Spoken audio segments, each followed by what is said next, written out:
So hello students, और आज के वीडियोस में हम देखने वाले हैं कि HTML एलिमेंट क्या होता है। ओके, सो चलिए एलिमेंट के बारे में जानते हैं। तो व्हाट इज़ HTML एलिमेंट? तो एलिमेंट सिंपली होते हैं कि आपके पास जैसे कि बहुत सारे टैग्स होते हैं। तो टैग में जितने सारे पूरे एक टैग पूरा एक टैग यानी कि स्टार्टिंग से लेकर पूरा एंड तक, स्टार्टिंग से लेकर पूरे एंड तक, यानी पूरे के पूरे चीज़ को हम लोग क्या कहते हैं? एलिमेंट कहते हैं। ओके, तो यहाँ पे कुछ लिखा हुआ भी है, उसको पढ़ लेते हैं थोड़ा कि HTML element is a group of opening and closing tag with its content and some attributes. उसका कंटेंट एंड उसका कुछ एट्रीब्यूट्स रहेंगे, तो उस पूरे चीज़ को हम लोग क्या कहते हैं? एलिमेंट कहते हैं। For example H1 style colour red, this is just a content, और H1 क्लोज, तो ये पूरा क्या हो गया? आपका एक एलिमेंट हो गया, विच इज एक एलिमेंट। ओके, सो थर्ड चीज देखते हैं कि इसमें और क्या लिखा हुआ है। The content of an element may be any text as it doesn't harm the page and just for information. यानी पेज में जो हम लोग अपने एलिमेंट में जो भी कंटेंट डाल रहे होते हैं, वो कंटेंट सिर्फ और सिर्फ यूज़र के इन्फॉर्मेशन के लिए होता है। ये कंटेंट हमारे वेबसाइट को किसी भी तरीके से हार्म नहीं पहुंचाता है, यानी कि इसके वजह से कुछ एरर तो नहीं आ सकते हैं। ओके, फॉर एग्जांपल अभी हम लोग जाके देख रहे होंगे कि कैसे ये एंकर टैग हम लोग यूज़ करेंगे। ठीक है, तो चलिए again let's go to our code. Okay, so यहाँ पे सिंपली इस कोड में हम लोग प्रीवियस वीडियो में देख चुके हैं एंड इसे फिलहाल के लिए हटाते हैं। एंड चलिए यहाँ पे एक एंकर टैग बनाते हैं। Anchor tag which is a tag. इसका मतलब होता है कि आप किसी अनदर पेज को इसके साथ आप लिंक कर सकते हो, उसके लिए हम लोग ए टैग का यूज़ करते हैं। ओके, सो इसके अंदर कुछ नाम दे देते हैं। सपोज मान लीजिए कि इसके अंदर हमने लिख दिया Facebook.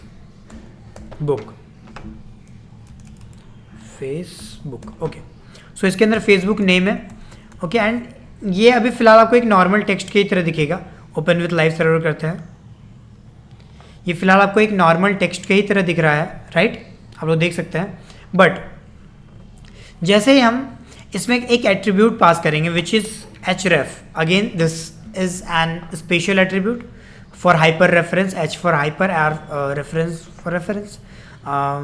Reference means to refer this element to some other website, something like this. Okay, अभी के लिए इतना ही जान के रखिए। सो हाइपर रेफरेंस यहाँ पे डाल देना आपको। तो कोई भी वेबसाइट का लिंक, जैसे कि https://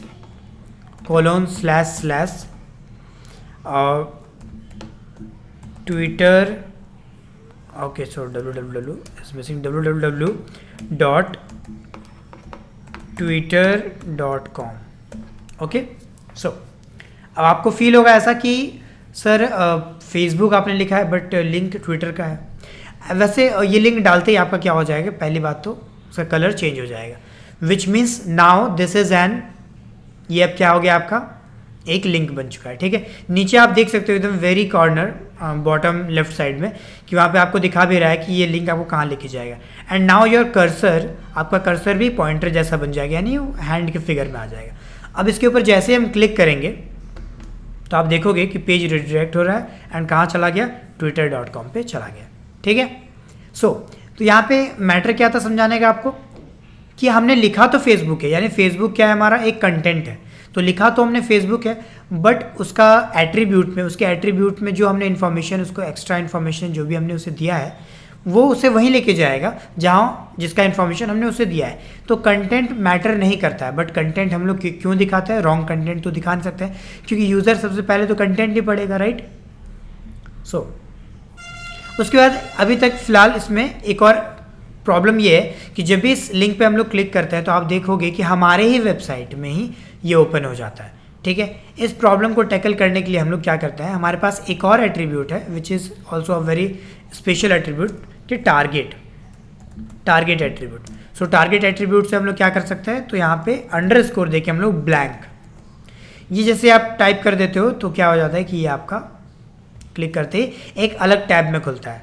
ठीक है, आपने देखा, जस्ट क्लिक किया एक अलग टैब में जाके वो खुलेगा, यानी आपका वेबसाइट अभी भी सेफ है। ठीक है, सो दिस इज, अब नाउ यहाँ पे ही हम इस पूरे को क्या कहेंगे? इस ए टैग में हमने जितना चीज़ पूरा यूज़ किया, यानी इसमें एक ओपनिंग टैग भी है, क्लोजिंग टैग भी है, कुछ एट्रीब्यूट्स भी हैं, कंटेंट भी है, इस पूरे को हम लोग क्या कहते हैं? एलिमेंट।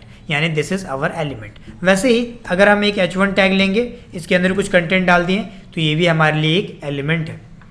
अगर सेल्फ एंडेड टैग भी रहा कि image which is a self ended tag with 2 attributes, तो ये भी पूरा पूरा हमारे लिए क्या है, एलिमेंट है। ओके, इनपुट टैग भी अगर हुआ तो ये भी हमारे लिए क्या है, एलिमेंट है। तो इस पूरी चीज़ को हम लोग क्या कहते हैं, एलिमेंट, यानी एक टैग जिसमें उसका कुछ कंटेंट, और अगर सेल्फ एंडेड टैग है तो उसमें तो कंटेंट होते ही नहीं है, तो कुछ एक टैग एंड उसके कुछ एट्रीब्यूट्स उसमें पास रहेंगे। इस पूरे सिनेरियो को हम लोग एलिमेंट कहते हैं। ठीक है, तो नेक्स्ट टाइम आपको HTML में एलिमेंट्स पूछा जाए तो क्या डेफिनेशन क्या देना है आपको, simply HTML element is a group of opening and closing tag with its content and some attributes। Okay, example यहाँ पे ऑलरेडी दिया हुआ है, दैट्स इट। तो ये हो गया आपका HTML element. Okay, so thank you.